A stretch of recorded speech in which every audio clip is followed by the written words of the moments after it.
Okey, sambung kepada ini cara jalan kerja untuk kita buat uh, finance account. Okey. So dalam finance account, so dia ada dua lah. Satu, statement of finance account so far. Maksudnya statement of finance account ni dia ada breakdown dia lah. Okay, breakdown. Yang kedua, kita panggil dia final certificate.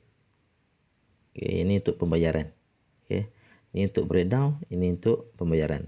So final certificate nanti kita tengok. So ini dia punya statement of an account.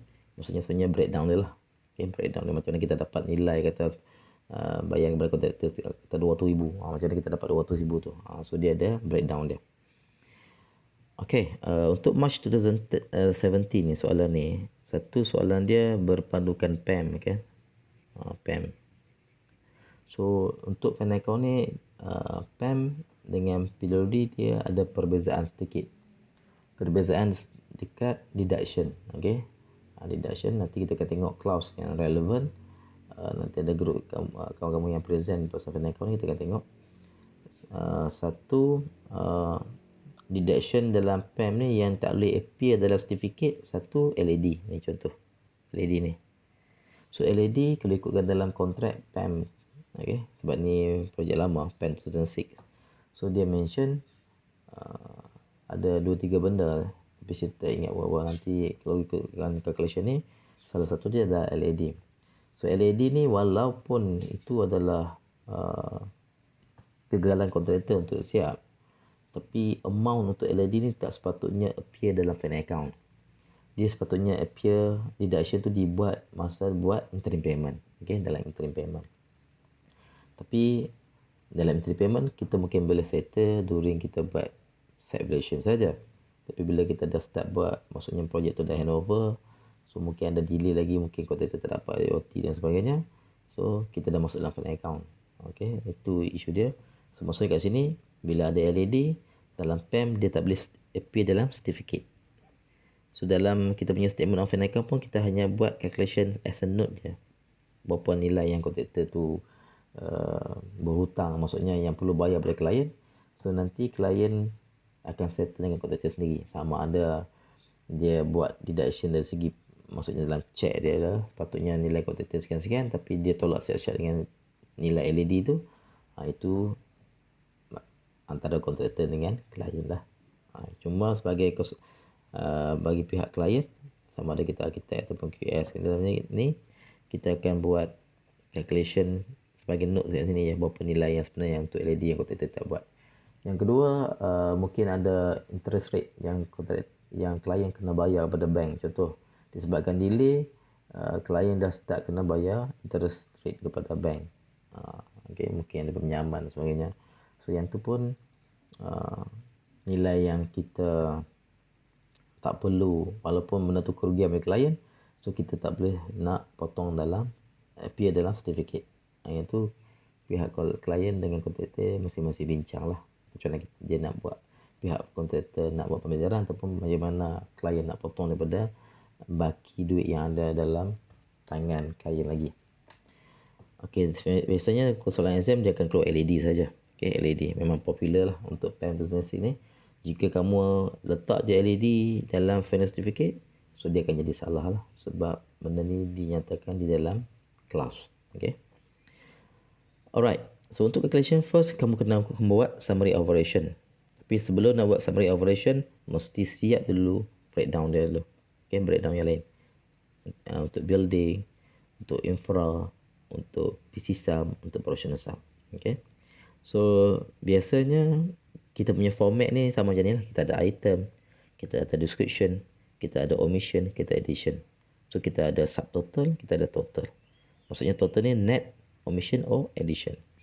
So ini format ni lebih kurang sama macam kamu kerja nanti. Okay, cuma kerja nanti dia ada borang dia lah, ada standard borang dia.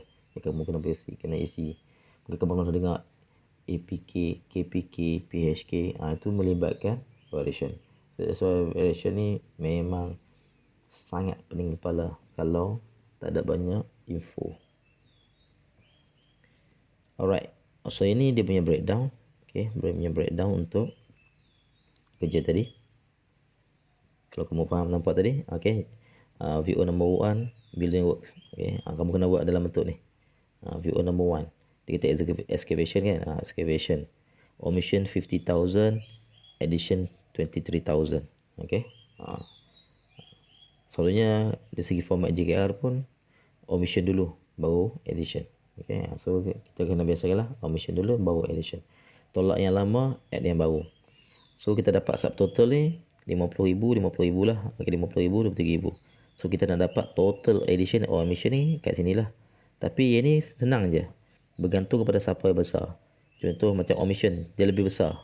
Okay, so maksudnya secara automatik nilai omission tu akan mengatasi nilai addition lah. Dalam kes ni omission 50,000, addition 23,000 je. So kita akan tolak 50 tolak 23 jadi 27 lah.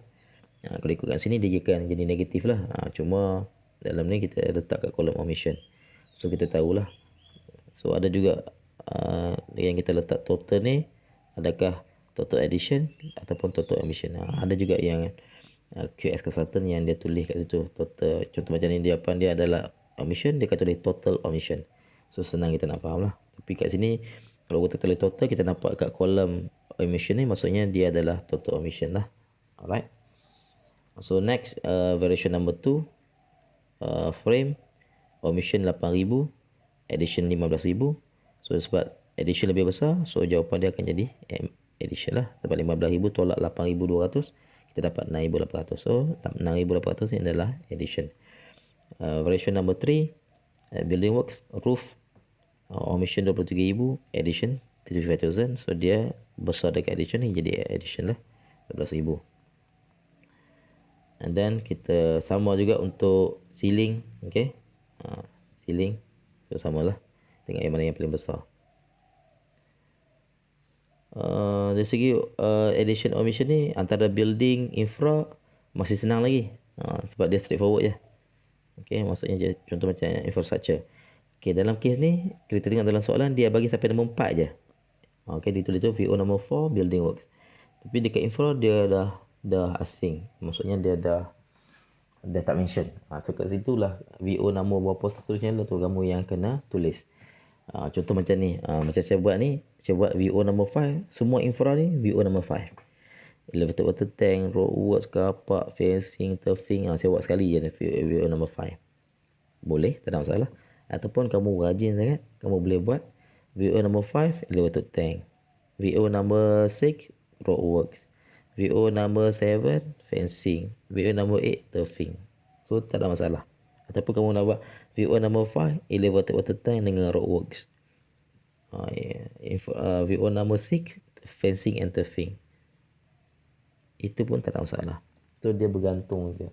Bila kamu kerja nanti bergantung kepada instruction tu. Macam mana buat. Kadang-kadang ada orang yang combine tu jadi isu juga. Kan dia buat last minute. Dia berkelahi kata VO dah settle lah. Tu dia combine. Contoh macam kes ni. Dulu mungkin instruction elevated water tank ni keluar dulu. Tapi dia duk tunggu mungkin okeylah, bukanlah 100% kesilapan dari QS. Bukan lambat kerja. Kadang kita lambat buat kerja ni sebab info lambat dapat. Contoh macam drawing belum ada approval daripada local authority, so lambat tak. So bila dia siap approved by local authority, dia sekali dengan VO lain. So sebagai kadang QS je combine je sebab tempoh dia tunggu lama untuk prepare. So tak sebanyakkan. Tapi ada juga kes yang QS lambat buat kerja kan, lambat. Tapi sebenarnya dalam construction ni nak kata salah QS semua tak juga kan. Isu prepare VO ni lah. Kadang-kadang sebab tadi saya cakap lah benda lain. Maksudnya consultant tak settle lagi pasal design. So kat sini lah berlakunya banyak isu kenapa jadi last minute ataupun benda tu kita include sekali semua je. So jadi isu yang sebab sebenarnya dalam construction ni kalau dia minute kata 14 hari mesti siap. Kalau kita tak siap sakit kita kena tiaw, kena dapat memo kan, jadi pening. So dalam kes ni pun sama. Untuk infra kamu boleh masuk je lah omission berapa, addition berapa, total sekali dapat. Kalau dapat subtotal ni dapat yang mana yang paling besar, so jawapan dia mesti di bawah tu. Contoh macam kes ni addition 182,000, omission 116,000. So addition lagi besar lah, so 165,000. So jawapan dia mesti di bawah kolom addition. So ingat, kalau kamu pecah satu-satu pun, dia akan dapat jawapan yang sama saja. Dia takkan berbeza. Okey, dekat PC Sum ni dia berbeza sikit. So, kamu kena faham kat sini. Saya nak kamu faham kat sini. So, kat sini kita nampak contoh macam electrical, dia ada nilai omission. Omission ni kita nilai yang kontrak. Kita tolak yang kontrak balik. Yang estimate by mechanical and electrical engineer dan nilai amount yang Mencon bagi nilai dia tadi kan. Kita tengok contoh electrical. Nilai kontrak yang electrical engineer bagi 530,000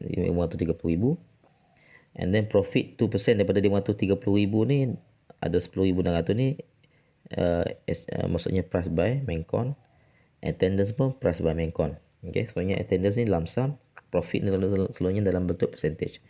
So untuk addition ni kita akan buat pelarasan. Dia jadi VO kat sini. 532,000 ni diberi ataupun price by NSE. So ni NSE. So bila NSE price, automatic profit akan berubah lah. Maksudnya kalau kata nilai bertambah atau berkurang, so secara automatic 2% ni akan berubah. So kita tengok kat sini 10,640 ni dia akan berubah. Dia ikut percentage. Kalau Mencon bagi 2%, so kalau kata new contract sum untuk electrical solution ni berubah, so dia akan berubah sama. Dia ikut percentage. Okay. Tapi bila kamu tengok dekat attendance, dianya tak berubah. Dulu masa kontrak Mencon bagi 10,600. Tapi bila kita dah award NSC, ianya masih 10,600. So lump sum attendance saja dia tak akan berubah. Contohlah bertambah ke nilai kontrak electrical tadi atau berkurang nilai kontrak, attendance dia tetap sama. Okay, attendance dia tetap sama. Sebab dia lump sum figure. Maksudnya dia pukal. Kalau kita Mencon letak 10,600, tak kisahlah bertambah ke nilai kontrak sampai 1 juta ke, dia tetap nilai yang sama. Ataupun berkurang pada nilai dia yang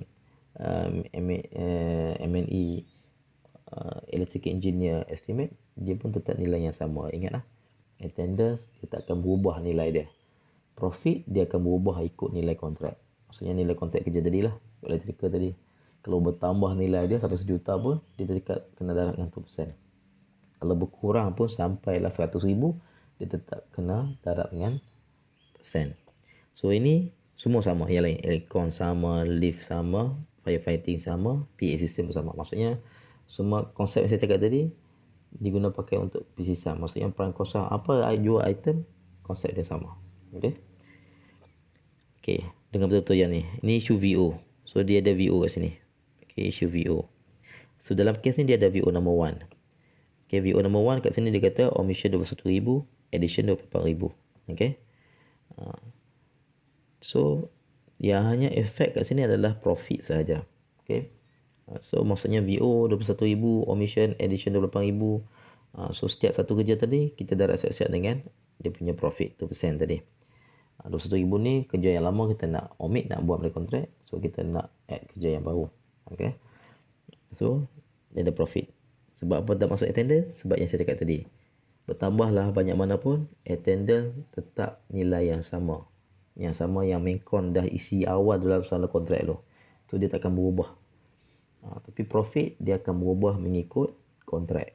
Okay? Sebab profit ni kontraktor buat kerja, tapi dia kena responsible ke atas kerja tadi.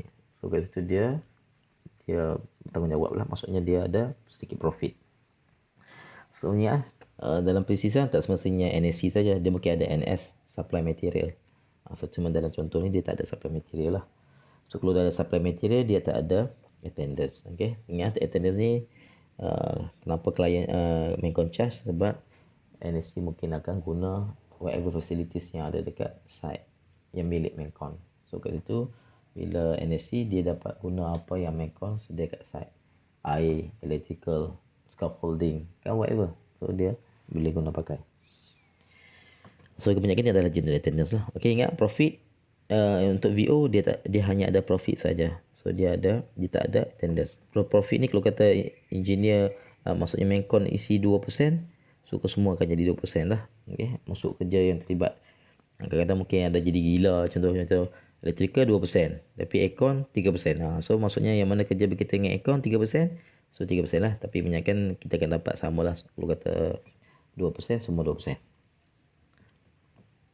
Okay, next. Yang lain kamu discover sendiri lah. Okay, next. Ini adalah proportional sum. Okay, proportional sum. So proportional sum, macam saya tengok kita discuss tadi, dalam kontrak dia ada 5 item. Okay, 5. 3, 4, 5. And then bila dia buat kerja, dia ada satu kerja dia tak buat kan. Bila kita tengok summary operation tadi, dia satu kerja dia tak buat, contingency dia tak buat. So kat sini kita nampak lah.